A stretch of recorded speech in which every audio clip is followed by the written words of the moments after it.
Hello, everyone. Welcome to the 13th online Spintronics seminar. Thank you very much for joining us. This is Xinfan from the University of Denver. It's my great pleasure to introduce our speaker today. Professor Greg Fuchs obtained his PhD from Cornell University in 2007. Afterwards, he moved to the University of California, Santa Barbara as a postdoc. In 2011, he joined the Cornell Faculty of Applied and Engineering Physics, where he is now an associate professor. Professor Fuchs received numerous prestigious awards, including the Air Force Young Investigator Award, the Presidential NSF Early Career Award, as well as the Early Career Award from the Department of Energy. So without further ado, Professor Fuchs, please go ahead with your talk.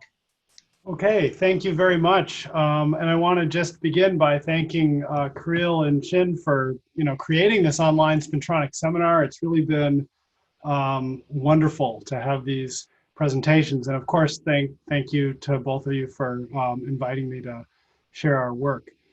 So what I want to talk about today is some work that we've been doing over the past couple of years, trying to figure out some new methods to study antiferromagnetic materials using a technique called Magneto-Thermal microscopy. Now, before I get into the details, what I would like to do is acknowledge the people who actually did the work, because at the end you kind of run out of time and I don't want to do that. So these are the people that are actually important. This work has benefited a lot from some excellent collaborators at Cornell and lots of other places, providing samples, measurements, lots of things. And then the people that I have pictured here are members of my group that did the work that I'll talk about. And in particular, most of the work that I'm presenting, maybe all of it, is the thesis research of Isaiah Gray, who's been the student that's really pioneered the antiferromagnetic spintronics work in my group. Okay, so antiferromagnetic materials, why are we interested in them?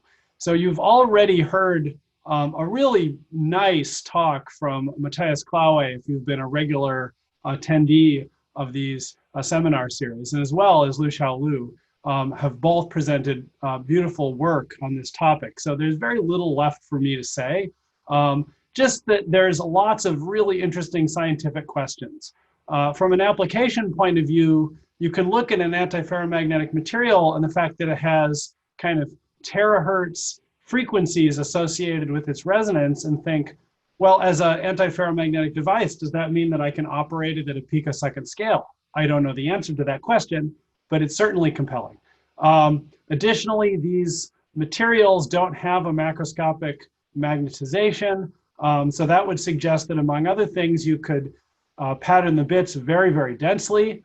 That's something that still sort of needs to be understood more carefully, as well as the fact that they essentially don't care what the magnetic field is until it gets to an extremely large value, and once again, that could be quite useful for applications.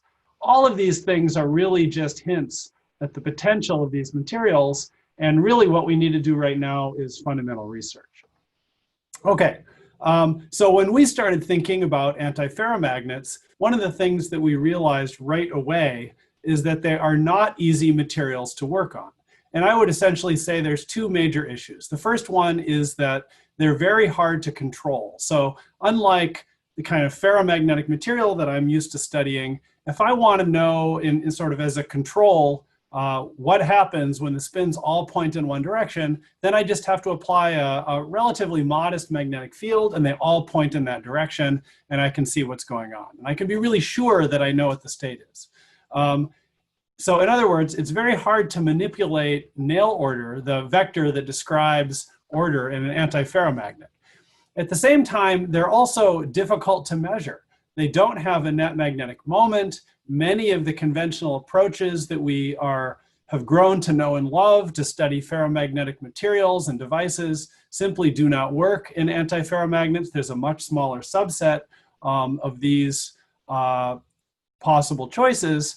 And I guess the last thing that I would add, which is that we need to build intuition. And to do that, we need methods of not just knowing the average direction of Néel order, but in fact, we really want to make images because much of what we expect, at least speaking for myself, from thinking about ferromagnets is not necessarily so in the case of antiferromagnets. Okay, so with that in hand, the most sort of reliable method that you could use to make images of Néel order in these materials are X-ray based techniques. And so, for instance, XMLD PEEM is a really lovely technique, and you saw some images from that from Matthias Klaue's talk several weeks ago.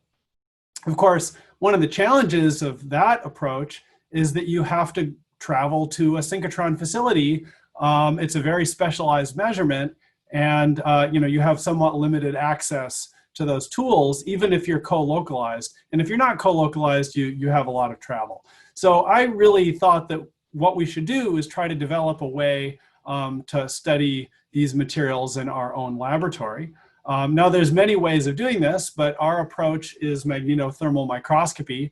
And this is the setup shown here, so it's rather modest. I'm not going to talk to you about it much, just that it's a much smaller scale of doing science than going to a beamline facility. All right, so here are the principles of magnetothermal microscopy that we've been developing mainly in ferromagnetic and ferromagnetic materials over the last several years. I want to point out the original work of this paper, Weiler et al., which really first set the stage for doing this microscopy. In my group, we've really focused on getting to high resolutions and also making it a time resolve technique, which isn't really relevant for the antiferromagnets in the talk today. So essentially, the way that this system works is you make an electrical measurement of your device, but it builds up an image because you're probing only a local part of the material where you create a local thermal excitation using a pulsed laser. Now, the magnetothermal effect that you're going to use depends a little bit on the sample. So in our case, we choose for magnetic metals the anomalous Nernst effect, and this is just a thermal dual to the anomalous Hall effect, where you get a cross product between M and the temperature gradient inside the sample, producing an electric field. This electric field leads to a detectable voltage, which is maximized when we have a vertical temperature gradient and a magnetization vector that points perpendicular to the electrical channel. Now, if we want to study a magnetic insulator, we can make a different choice of effects. So the longitudinal spin Seebeck effect, which is well known in magnetic insulators for several years, and I'll talk about it more, can be combined with the inverse spin Hall effect of a heavy metal like platinum to produce a signal which has precisely the same symmetry as does the anomalous Nernst effect. Its physical origin is different. So the temperature difference or temperature gradient pushes a spin current into the heavy metal, and that spin current is transduced into a charge current with this symmetry, creating the same direction of electric field. All right, so just kind of at a high level, one of the things that I would like to do before I drill into the details of the talk is just point out that there's kind of two things that we really like about magnetothermal microscopy. The first one, which is our focus today, is that even though this microscopy method is based on what I would consider rather esoteric effects based on spin-orbit interactions in materials, it is shockingly broad in terms of the kinds of materials that you can use it to study. So these effects have allowed us to study ferromagnetic metals as well as ferromagnetic insulators, and as I'll talk about today, antiferromagnetic metals and antiferromagnetic insulators. Now, an additional aspect that I won't discuss today is that because you have a thermal transport-based microscopy and you can apply small thermal excitations using a scanning probe at a near-field geometry, this technique is extendable into a scanning probe type geometry, which can combine the time resolution of the far-field technique with spatial resolution of a scanning probe. And there's some work coming out of my group, hopefully in the next couple of months, that will explain that a little bit more in terms of the way that we do it. Okay, so finally, I'd like to come to the outline of the presentation today. So I have three main results that I want to discuss, and the first one will be imaging electrical switching of Néel order in the platinum nickel oxide material system.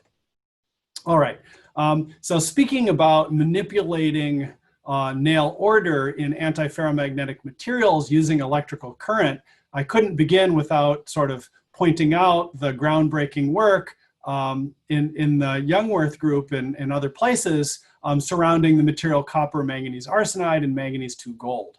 So this is a kind of special case in which they realized that you can have a Néel spin orbit torque in which there's an alternating sign of the spin orbit torque for each of the 2 sublattices, leading to a combined effect that acts coherently. And you can read out this effect using the anisotropic magnetoresistance, which depends on local magnetization squared. And so it can tell the difference between the Néel vector pointing left-right versus pointing up-down, and has shown very nice, very reliable results like these.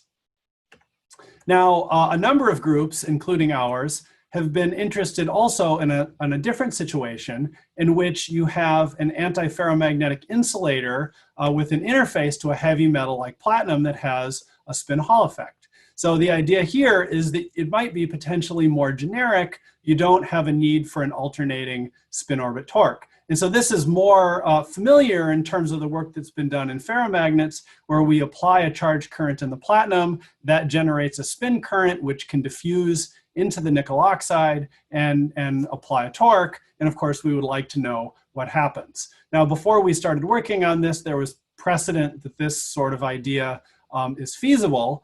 Some nice work out of several groups here in tri-layers of platinum nickel oxide platinum from Takahiro Moriyama, who actually provided a lot of the samples that I'm going to talk about, as well as this work in nickel oxide 001. Both of these folks found that you could electrically detect switching from electrical currents using the spin Hall magnetoresistance. And then we also heard a couple of weeks ago from Matthias Klaue about the work in his group, in which they also detect these kinds of effects in platinum nickel oxide heterostructures, as well as do X-ray imaging. This work was more or less contemporaneous with our paper. Okay, of course, as you also heard from Lu Chao and a number of other people, that there are things to be concerned about, especially when it comes to interpreting the physics in these kinds of systems. So first of all, it was discovered that there are potential for artifacts in electrical measurement. So you get this kind of sawtoothed switching pattern, and that has been seen before, and you've already seen it on the previous slide in the, for instance, platinum nickel oxide system. But then you get a very similar type of effect using non-magnetic materials like glass. And so as a result, one has to be very cautious when interpreting these results. And I think the whole community is realizing that now. Additionally, as Lu Chao Lu's group pointed out, that when you apply currents, the current densities are actually quite large. And because these are thin layers of metal, they get very hot. And those heating effects can lead to strains through thermal expansion, and those strains coupled to magnetoelastic effects that can be quite important in understanding antiferromagnetic order. And this is something that, once again, is an example of how our intuition in studying ferromagnetic metals and maybe ferromagnetic insulators doesn't quite translate to understanding these antiferromagnetic materials. Okay, so now let's focus on how we're going to use magnetothermal microscopy to look at these electrical effects in platinum nickel oxide. So to do that, let me first just remind you of the basics of how the longitudinal spin Seebeck effect actually works. There's been lots of nice work on this topic that really plumbed out the fundamentals, starting with this paper from Uchida et al. So the basic idea here in the longitudinal effect is that you apply a temperature gradient across the sample, or a temperature difference at an interface, and you get an uneven distribution of diffusion of spin waves because the magnons in the material are not all at the same amplitude. And so that leads to, in a ferromagnetic material, a spin current that is along the direction of the temperature gradient. Now, it has also been pointed out that there's an interfacial effect, and those two are probably both important in, for instance, the work that we did a couple of years ago, in which we used Magneto-Thermal microscopy to image yttrium, iron, garnet, platinum bilayers. In this work, we actually used the time resolution of our microscope. So we showed that the time resolution is below 100 picoseconds, and we were able to use that resolution to study magnetic resonance in these kinds of samples. And one of the big surprises for us is that this is actually an extremely sensitive technique. So we were able to demonstrate about a 1/3 degree per square root of Hertz sensitivity to the in-plane angle of magnetization in this system. All right, now how does this translate into looking at antiferromagnets? In an antiferromagnet, you have a more complicated situation because you have not just one spin lattice, you have two. And in a sort of conventional antiferromagnet where those two are equal and opposite, you also have two equal and opposite magnon modes. So that when you apply a temperature gradient across the system, you indeed get spin currents, but they have opposite signs in opposite directions. And as a result, you get an in detail cancellation of the spin current. And that was something that was pointed out many years ago. So what you need to do in order to get a spin Seebeck effect in an antiferromagnetic material is you have to find a way to break the degeneracy between these two different spin modes. And you can do that in a number of different ways. People are very clever. So you can do this by applying a magnetic field, which lifts the degeneracy between these two magnon modes, or you can take advantage of anisotropies that are built into the material. And so there's been some nice experiments as well as theories on these developments. Now, the approach that we're going to take is to try to use the interfacial antiferromagnetic spin Seebeck effect that, to my knowledge, was first suggested in this paper by Bender et al. Okay, so what's the idea here?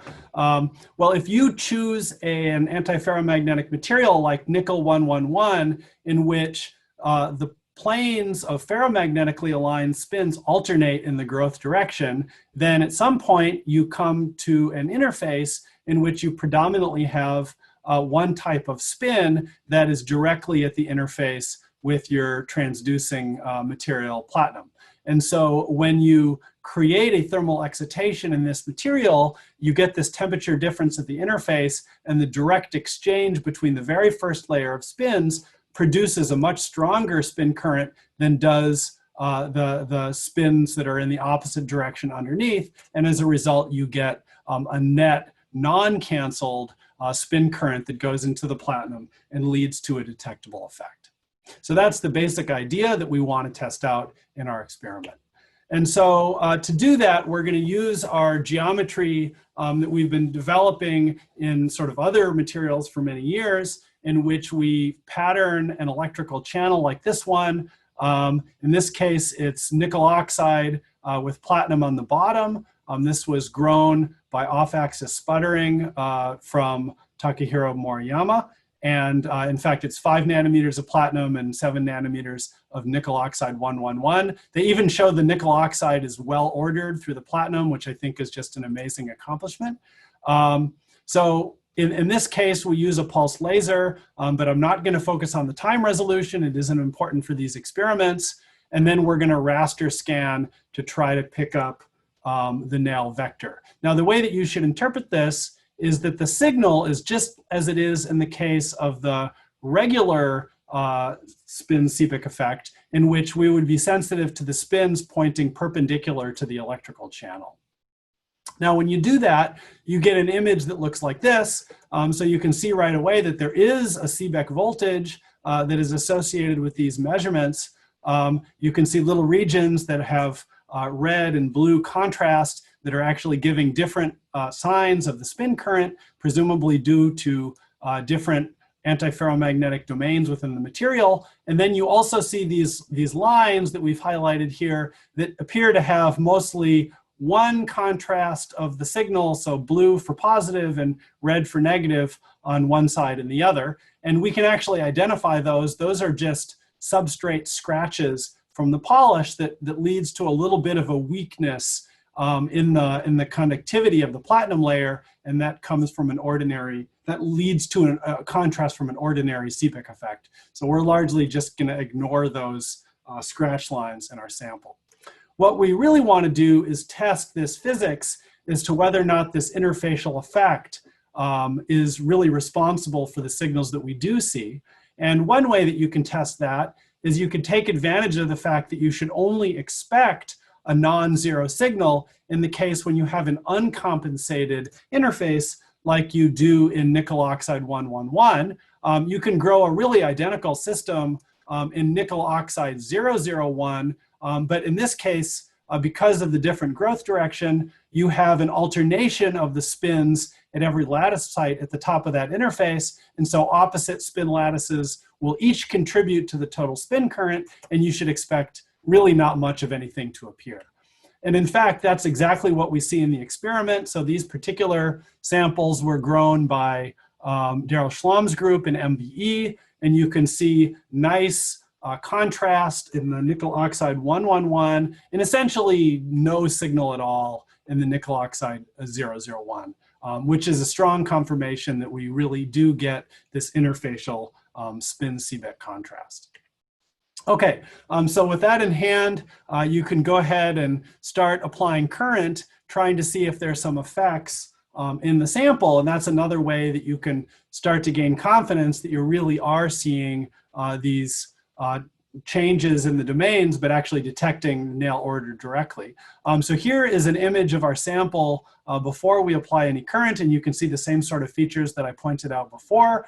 Then we apply current along the channel like this, and you start to see features that were not present in the original image. We apply more current, and that feature expands. But you notice that, like other people have reported before, there's a lot of parts of this sample that look quite identical to what you see before you apply current. So it's not like the sample is uniformly changing sign or something like that. Then if we change the direction of current, we see the contrast change. And so here where we have red domains, now we have a blue domain appear and start to grow and change a little bit as we increase the current.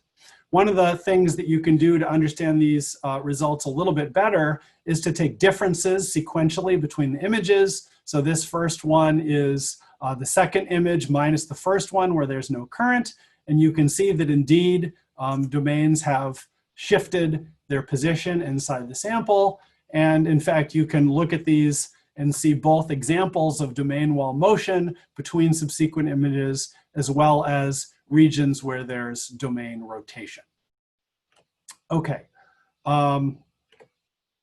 So I'm not going to linger a long time on interpreting the physics of these effects that we can see, because we didn't do the theoretical work that is required to really understand these results in detail. But I would point out the nice work again from the Chloe group. The theory contributed by Yairo Sinova that appears in this paper is consistent with these findings, in which they report multiple mechanisms, one that can lead to domain rotation and another one that can lead to domain motion. And of course, as it was pointed out, the role of heating and magnetoelastic interactions from strain is still something that needs to be really carefully plumbed out before we can understand everything that's happening in these samples. Okay, so with that, I would like to move on to the next topic. And now we're going to change to a different antiferromagnetic material, iron rhodium, in which we'd like to image uncompensated moments and understand how they play a role in the exchange bias of this material. So a little bit of background on uncompensated moments and why they're important. Of course, when we think of antiferromagnets, there is no moment. So we just have an alternating spins in our spin sublattices. But in reality, that never actually happens. Real antiferromagnets have a statistical imbalance of spins, and it generates uncompensated moments that can vary with position on different conditions in the sample. And this has been understood for a long time based on measurements of exchange bias. And I really recommend everyone to look at this very nice review article by Ivan Schuler that talks about this in quite a bit of detail. So if you have, for instance, an exchange bias heterostructure where you have a ferromagnetic material with an interface to an antiferromagnetic material, if the temperature is above the ordering temperature, the Néel temperature of the antiferromagnet, then you just have a regular magnetic hysteresis of the ferromagnet. But in the case where you have below the Néel temperature, if you've sort of initialized your system correctly, then you can see a shift of the magnetic hysteresis loop horizontally due to the exchange coupling at this interface. And again, I would recommend taking a look at some of these papers that explain how all of this works. Now, the uncompensated moments themselves are believed to be extremely important in exchange bias, but they're very difficult to directly study. The reason is that, first of all, they're statistical moments, so they're very, very small in magnitude. And if you, for instance, have an exchange biased bilayer, you will definitely be dominated by the magnetic material in a bulk measurement. However, their presence certainly implies that there should be not just a horizontal shift of the loop in the case of exchange bias that I showed you on the last slide, but their presence should actually create a vertical shift of the magnetic loop, the average magnetization. And in fact, that has been detected in some experiments, for instance, right here in this cobalt iridium manganese bilayer system. Okay, so the most common situation is that they're studied using these bilayers, but in that case, it's a very small effect. So to get a different handle on this, we thought about this very interesting material, iron rhodium. Now, for those of you that are not familiar with this material, one of the things that makes it interesting is that it undergoes a first order phase transition at about 400 Kelvin from a lower temperature antiferromagnetic state, shown here, to the higher temperature ferromagnetic state, shown above. And so that phase transition offers us an opportunity now to look at this material, both in the case where it's almost entirely antiferromagnetic, it's entirely ferromagnetic, or even in the intermediate region where it's both. And in fact, if you look at a sample where you have magnetization and you increase the temperature towards the transition temperature, you can see that there's actually hysteresis in that transition dynamics. Here we actually apply a very large magnetic field so that we can see this within the sort of temperature range accessible by our PPMS. This is a VSM measurement. You can also access this information as to what the phase is by simply measuring the resistance. So the antiferromagnetic state is far more resistive than the ferromagnetic state. So as you go through the transition, you see a sudden change in the resistivity. Okay, so again, we're going to use magneto-thermal microscopy as a probe to study this system. And here now we're going to shift from using the longitudinal spin Seebeck effect to the anomalous Nernst effect, which is an effect that works inside the same material. And so we're primarily going to be sensitive to the magnetization vector perpendicular, or projection rather, perpendicular to the channel direction. Okay, so the first thing that we do is we go and get some samples. These were samples that were grown in the Schlom group, and we take a look at them at room temperature. So this should be in the antiferromagnetic phase. And the first thing that we see is that when we image them at saturating magnetic fields, we don't see saturation. We do see some effect, however. So some parts of the sample have apparently are reoriented because of the magnetic field, but there's a large spatially non-uniform quantity of the sample that is not changing at all as a function of magnetic field. Now, just to kind of put the size of these signals in context, here we have a full scale of 3 microvolts for the anomalous Nernst effect signal, whereas if we take the same sample and we heat it up to almost 400 Kelvin so that it's through the phase transition, we get about 75 microvolts. And it's an extremely uniform contrast in the ferromagnetic phase. So the whole sample becomes ferromagnet. So in the case of the room temperature material, well below this hysteretic sort of phase transition region, way down here, we still have some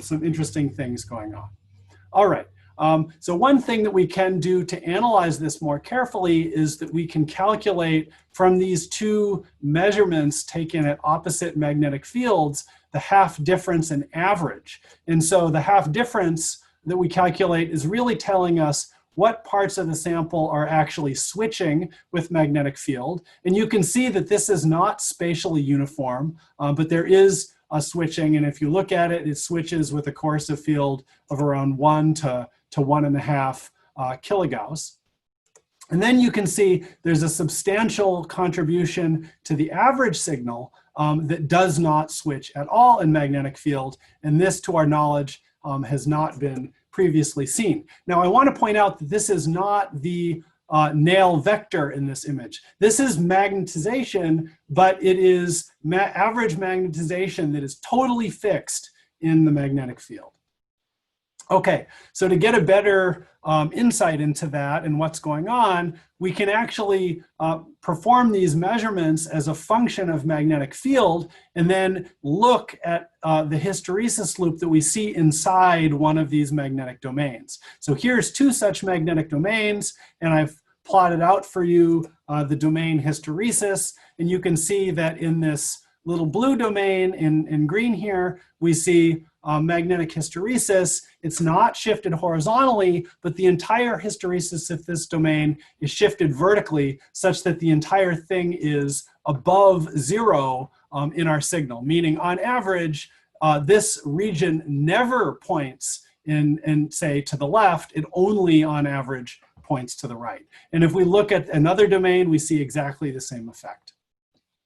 Now, if we heat up the sample, this was just at room temperature. If we heat up the sample as it starts to approach the transition temperature, we can see that these effects in these domains start to weaken. So we can see that the domain hysteresis is now still present. It has a roughly similar coercive field, but the vertical shifts have gotten smaller and the amplitude of the magnetic hysteresis has grown, which is really suggesting that some of these moments that are contributing to this vertical shift of the exchange bias, these uncompensated moments that are strongly pinned, are now becoming unpinned and contributing to a ferromagnetic signal. Okay, so that's my point here.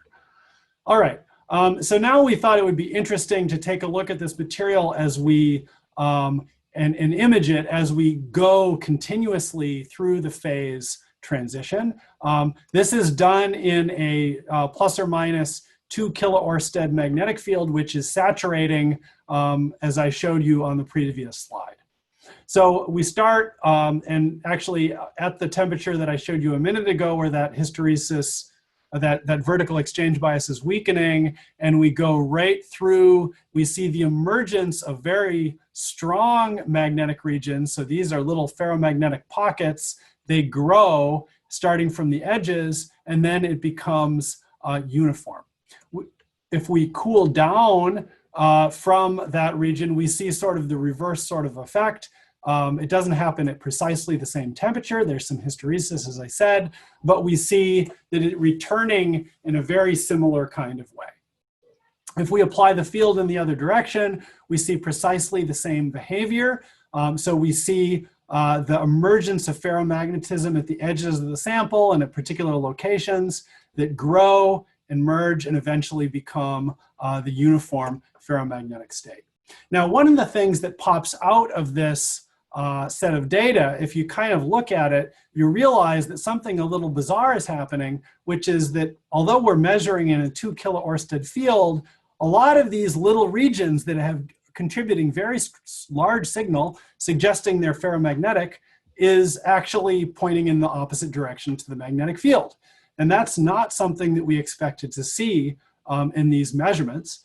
So we played around with that a little bit more, and it turns out that if you go in really small temperature increments, you can see states emerging like this, where you have quite large, definitely ferromagnetic domains that are present in the sample, but they are actually pointing against a 2 kilo-Oersted field, which, as I said, is far above the coercive field of the material. So somehow these states are being stabilized by the coexistence of antiferromagnetic and ferromagnetic phases inside the same sample, composed of the same material. And then if we just reverse the direction of the field when we create the state, we haven't changed the temperature, suddenly this whole thing collapses, and now we emerge into a completely uniform, totally ferromagnetic state. Just to give you another example of that, we're creeping up in temperature. You can see some kind of state here, again, in a different sample, where these domains are actually smaller, but you can see like a propagation front where below it, it's ferromagnetic, above it is this strange exchange coupled state. And then in this particular case, we didn't even change the magnetic field. We just took a subsequent scan, and this front had moved. And so the whole sample had more or less gone into the fully ferromagnetic state. And that was actually accompanied by a sudden change in the sample resistance. Again, indicating that it's gone through this transition. So this is a quite interesting behavior. So just a quick summary on the iron rhodium. So I've shown you that you can directly image these uncompensated moments at lower temperatures, and from that you can see the creation of these vertically shifted loops, which is the signature of uncompensated moments. And you can also see the emergence of some very unusual exchange bias behavior in this material near TC. Okay, so the last thing that I want to tell you about briefly before I finish up here is, again, thinking about this material iron rhodium, how we can actually take advantage of this phase transition to make something that I think is kind of neat, which we've called the Magnetic Etch-A-Sketch. So one of the ideas that they had in the Schlom group is that you can tune the transition temperature, this transition temperature that governs when it goes from antiferromagnetic to ferromagnetic, by tuning the stoichiometry in the material. So if you have sort of rhodium-rich material, so this is giving the rhodium fraction X, then the material is definitely antiferromagnetic at room temperature, which is in fact the case at 50-50 stoichiometry. If you go to slightly less rhodium, you can bring that temperature down so that it actually has a transition temperature right around room temperature. And if you keep going down in rhodium fraction, it becomes ferromagnetic all the time. The samples that we worked on were, again, grown by molecular beam epitaxy in the Schlom group. They were 30 nanometers thick. You can see a cross-sectional image of the film, and the composition was iron 0.52, rhodium 0.48, which was measured using RBS.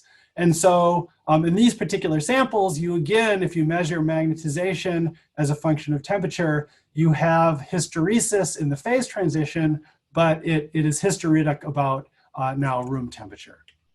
So what we would like to do to use this sample to write ferromagnetism into an antiferromagnetic background is start by initializing the system by coming up from low temperature so that we start at room temperature in the antiferromagnetic phase.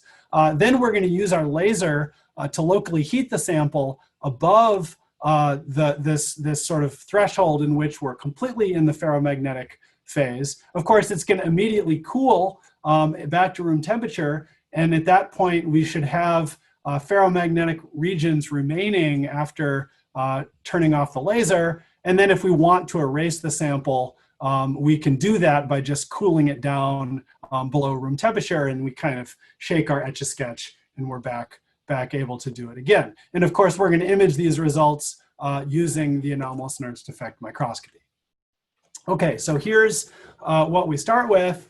This is the room temperature sample in the antiferromagnetic branch at room temperature. These images are very similar to what I showed you in the last section of the talk, where we have sort of these uncompensated moments giving a weak background. Then we're going to write a test array pattern into the sample that looks like this using our laser. Now these are the results, and these are a little bit tricky to interpret, so I want to walk you through it carefully. The image on the left here, D, is with the field pointing to the left. The image to the right, E, is with the field pointing to the right, and they look about the same. And they both have this kind of red above, blue below kind of contrast to it. And that again comes from the fact that the two different phases of this material, antiferromagnetic and ferromagnetic, don't have the same electrical resistivity or electrical conductivity. And as a result, we get a kind of non-magnetic artifact in our images that are coming from the ordinary Seebeck effect that lends a voltage as we scan across, first making one side hot, then making the other side hot. And so you get this change in sign. Now, when we change the magnetic field, you can see these two samples don't look quite exactly the same. Here, the red is a little redder, and here the blue is a little bluer. And so, in fact, we can see the completely magnetic contribution to the sample by taking this half difference once again. And we, as before, see sort of some unpinned moments that are reversing in the background of the sample. But then we can see the ferromagnetic portions of the sample that we actually wrote in with the laser with the same pattern as our test pattern. And so, of course, you can choose to write anything that you want. And here we just demonstrate that you take a sample. Before you write it, we write in some pattern, and then we just cool it down to erase it. In fact, cooling it down in our setup involves taking the sample out of the setup, plunging it into liquid nitrogen for a second, and then taking it and remounting it. So we only did that 8 times. But it seems to be fully erasable and rewritable within the 8 times of writing. And we don't see any effect of kind of damaging the sample using the laser fluences that we apply. Okay, the last thing that I want to show you is that not only are we able to do this by just kind of opening an aperture, but in fact, we're using a pulsed laser that generates 3 picosecond pulses to do this writing process. So before, what I showed you is we just used a shutter.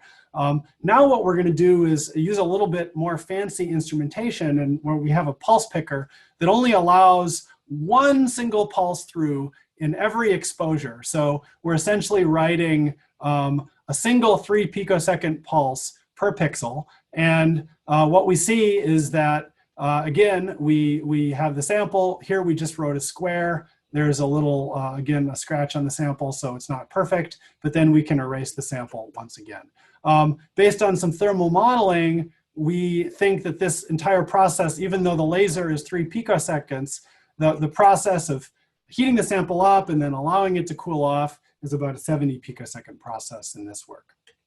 Okay, so that is what I wanted to present. I think I'm more or less on time.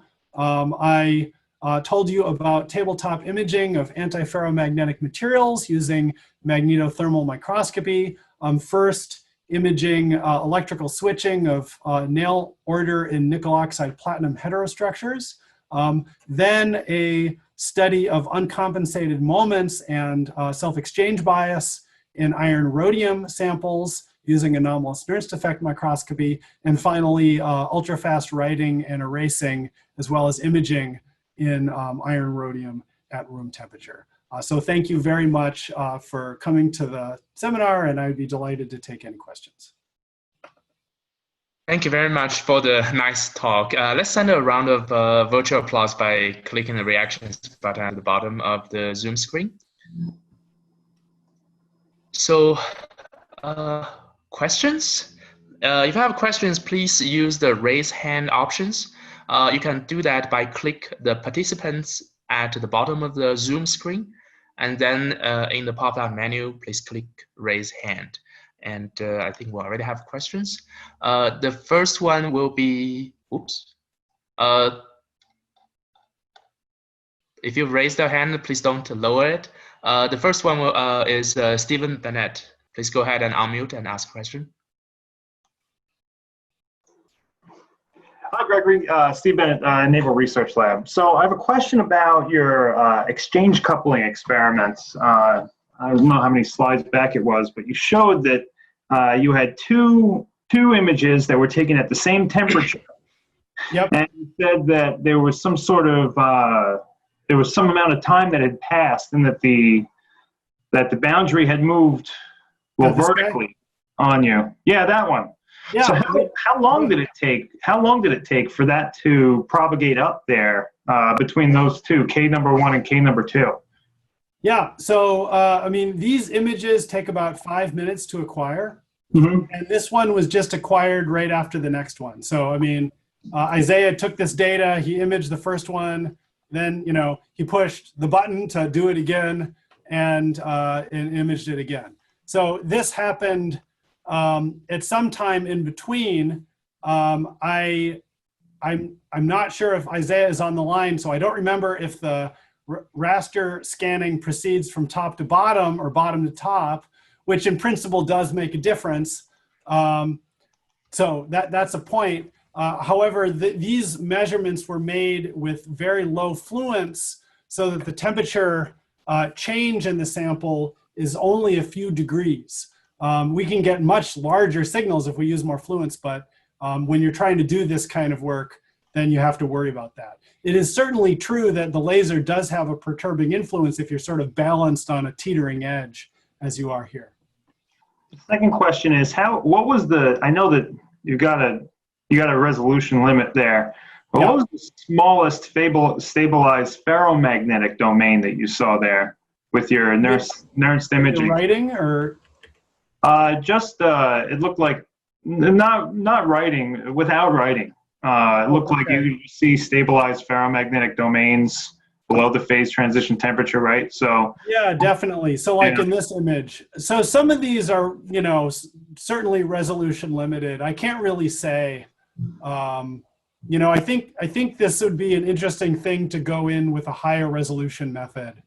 I want to point out that there was some related work a little while ago using electron microscopy. They didn't do an experiment like this one, but they definitely looked at how the states come in iron rhodium as you go through the transition. One difference is that in an electron microscope, it's very hard to apply in-plane magnetic fields. And we found that the magnetic field condition does make a difference.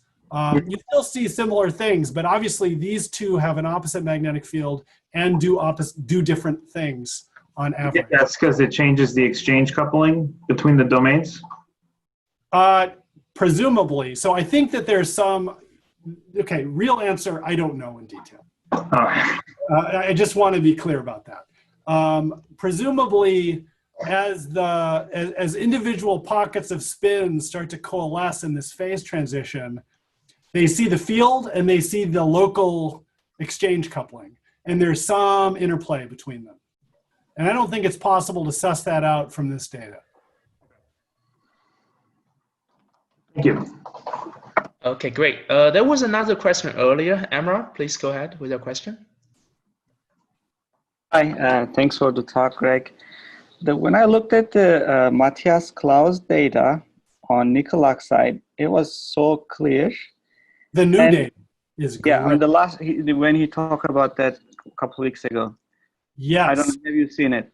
I have. It is good. The samples are from the same group, are they? I don't know about Okay. that. No, that's a good question, but I didn't. I read the paper. I didn't read it that closely.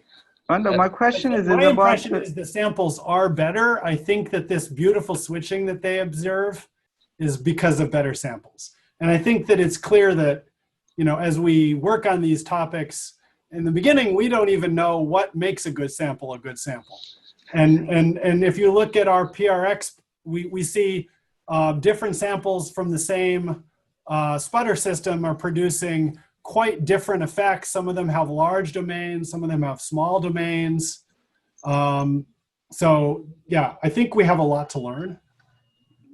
Okay, yeah, my question was, I mean, is this really sample or the technique introduces another artifact? So that's why we see a lot of scattering or different type of contrast in these thermal imaging. Right. So, I mean, certainly those scratch marks are an artifact. I think it's the samples. I don't know. It's hard to compare one to one. If you look at, actually, there's a nice paper out recently where the copper manganese arsenide, I will point you at the archive without having the number, but it's from the big collaboration, including the Youngworth group. And they have done both XMLD imaging and so X-ray imaging and Magneto-Thermal Seebeck imaging on their samples. And indeed, you know, they see some things that are similar and maybe not exactly the same thing. So I think that that's a good example of what people need to do if you want to answer this kind of question, because it's hard for me to say because we only imaged using this one method. We didn't do XMLD imaging. So it's hard to really distinguish. Okay, thank you very much. Emma, actually, I think in Matthias' talk, he mentioned he got his sample from E.G. Saito's group. So that those are two different groups. Okay. Yeah. John, please go ahead with your question. Yeah, thanks, Jim. Thanks a lot for the talk, Gregory. Really interesting technique. So I'm John from Institut Jean Lamour in France. So you explained with this technique, you can detect the magnetization along one direction, right? And you always look at these stripes. So I was wondering, did you kind of look at circles where you could look at different angles, or did you see other domains with other direction? Right. So that's an interesting question. So we have looked at samples that have, you know, like boring permalloy ones, in which you have circles or something, just to understand what's going on. And you can definitely do that. We tend to favor these straight channels because the exact signal that you get, so if you think about what's happening in the signal, so I put my laser onto the sample and it's generating a local electric field. If you want to think about this a little loosely, you could say, it's like I'm putting a battery and I'm putting the leads right there where the laser spot is. And of course, that little battery is in parallel with the rest of the sample electrically for what I measure back at the contacts, okay? So when you have a channel that is straight, like these are, that have, you know, parallel sides, then that whatever sort of geometric factor is coming in from that is the same everywhere. So the contrast is sort of normalizable. If the sample has different shapes to it, you can still do the technique, you still get signal, but you have this more complicating situation because depending on which part of the sample that you image, you get a different size signal, even for saturated magnetization. And so when we've done that in the past, we've you know, had to do something where we like really saturate the sample and then kind of come up with you know, some scaling factor that tells us how the signal depends on position at saturation, and then we can go look at textures. But it seems like if you did squares, that would solve the problem, and you would get two normal directions, and get basically. Oh, are you mean putting contacts in opposite? Right. If you made a square instead of a rectangle, and you had you know, two contacts on one side and two contacts on in the other in the transverse direction. Right. Right. So there are some complicating factors. So in fact, people have done that. So Uchita's group in AIST, I guess, has done that exact thing. So that works perfectly well in CW magnetothermal microscopy. Essentially, that's because contacts are contacts. Now, in our technique, we use a pulse laser, and I think maybe there's a slide that I should clarify this point. Now, here it is. So in our technique, we use a pulse laser. And there's various reasons why or why not to do this, which we can have a longer discussion about if you want. But the point here is that, so this sample could be any sample, it doesn't matter what it is, but the point is the laser is bringing in pulses. So the pulses are very short and they're separated by, say, 13 or so nanoseconds, and there's a train of them. So the way that we make our measurement is we actually collect these pulses at high bandwidth into a transmission line, amplify them, and then combine them onto a mixer with reference electrical pulses and lock in. The reason that we don't do like squares or the centers of Hall bars, as you suggest, with multiple contacts, is that when you do that, you have a big problem with the RF engineering.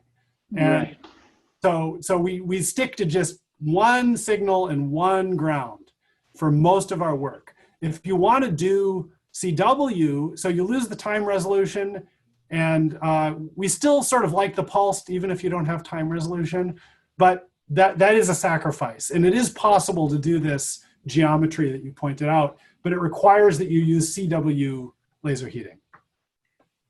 Thank you. Marcos, please go ahead with a question. Hi, thanks for the talk, Gregory. It was really nice seeing the progress there. I'm now at the University of Groningen, but I used to be there at Cornell. So it was been following your work for a while. I have a question about the the surface compensated ferromagnet, such as nickel oxide, for example. That I think you show that there you don't see any signal, but I can imagine that if you apply a magnetic field there, you can break the degeneracy for the magnum modes in a way to get spin Seebeck effect. Yes. Was that tried, or is the sensitivity of the technique just not enough? We are not able to do that. So that has been demonstrated, for instance, in Axel Hoffman's group, and maybe my memory says maybe Bart Van Wees has had some work on this. That's faulty, maybe, I'm not sure. Just in devices where you apply a heater and you have electric, and then you can stick it in a Tesla scale magnet. You need to have really large magnetic fields for that to give you an appreciable signal. So our lab with the optical setup has just a kind of electromagnet that's resistive. And so if we really bring the poles as close together as we can and still have room for all the sample box and all that, we get 5 kilogauss, and it is just not enough.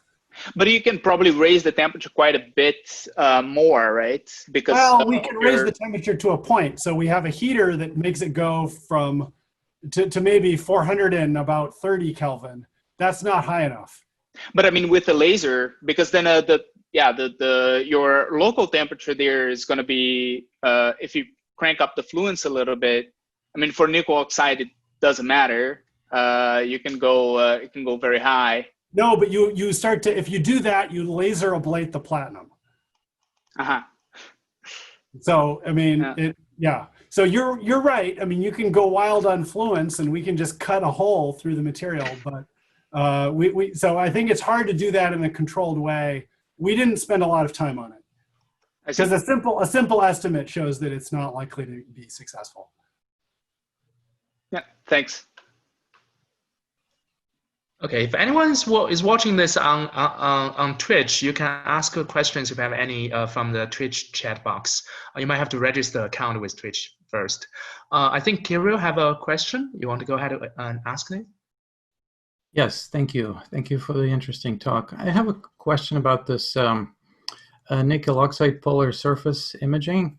So with this mechanism, it seems like you should also get contrast at every atomic step at the surface. Is this something that you can observe? Yeah, we thought about that. That's indeed true. I mean, I think that it's fair to say that your sample is important. These samples are grown by off-axis sputtering, or in the case of these ones you're looking at here, MBE. In both cases, they were grown with reed. So you can see reed oscillations in the growth. So you know you have quite a bit of crystalline perfection. If you have a really uneven interface, then I think you could lose your signal that way. That is certainly true. we expect. We have a section in the paper that addresses this point. So I think what you're really looking at is an average. There's no doubt of that. So you can't actually see a step. It's not flat enough to observe those? Oh, are you saying, can we see like atomic, well, we don't know what they are. So if we see a blue to, so this is an important thing to understand. I mean, if we see a blue to red, for instance, in the contrast here, you know, change in the scale, that would indeed could be just due to an atomic terrace. But you know, I don't really expect atomic terraces to be resolved on the scale of the sort of micron scale of what the resolution of a focused laser is. And I certainly don't have a reference to verify that. So I don't want to make such a claim. The other thing that's important to understand is that we don't have a way of kind of creating a reference image. So if we're doing a ferromagnet or a ferrimagnet, we can apply a magnetic field and we can say, okay, this is the size of the signal when you fully saturate it perpendicular to the channel, and then in the other direction perpendicular. And now we know the full scale. For nickel oxide, we've never had that. So we don't really know when we go from red to light red, is that a 40-degree rotation? Or if we go from red to blue, is that like, you understand my point? So we don't have that reference here. Okay, thanks. And we actually have a question from Twitch. With the spin Seebeck measurements, do you have a background Seebeck voltage effect? And if yes, how do you account for it? I don't understand what the background Seebeck, is that charge Seebeck? It says background Seebeck voltage effect. I think, yeah, it's just a regular electric Seebeck effect. Yeah, so in a straight channel or a device like these that we have, as long as the film is continuous, those things cancel out in detail. So they don't appear in the signal. They do appear when they appear at contacts, and they appear, as I mentioned, when we do the writing, where we have these well-defined regions in which we have a difference in conductivity, then you get a Seebeck contribution. But if you have a film that gives, there's a nice smooth film with uniform thickness and it's a straight channel, then all of those Seebeck contributions are averaged out. We did a ton of control measurements, so I would encourage you to go look at the roughly 30 pages of supporting online information on the PRX paper, where we did things like measure with platinum on MGO and other things to see what the size of those sort of background signals could be. They're very small. Okay. And if I could ask another question, so when you observe the uncompensated moments in the film, so the behavior could be different depending on whether those moments couple to the antiferromagnetic quarter parameter. So yeah. if those are just small regions that are decoupled from everything, they would behave as ferromagnets. But if you imagine those are actually coherent with the antiferromagnetic order, then you have to take into account that there may be other magnetic moments, not just near the surface, maybe on the other surface or somewhere in the bulk. Which oh, yes. I completely agree with this statement. Yeah. Actually, if I'm afraid of unsharing my screen because then I'm going to lose the whole thing and have to redo it. But somewhere I have a slide that shows some X-ray results. There's a lot of work on iron rhodium that came before us. This work is not in a vacuum.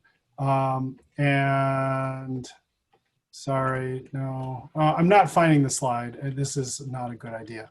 The point is that it is known that iron rhodium has sort of a residual ferromagnetic signal associated with it. And this can come from many origins. The transition temperature itself depends on thickness in the film, people have shown by sort of cross-sectional X-ray microscopy imaging.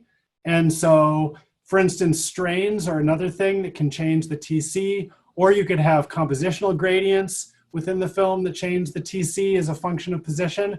And so indeed, it's very easy to imagine situations in which you're nominally antiferromagnetic, but in fact, there are moments that are coupled to nothing and switch, okay?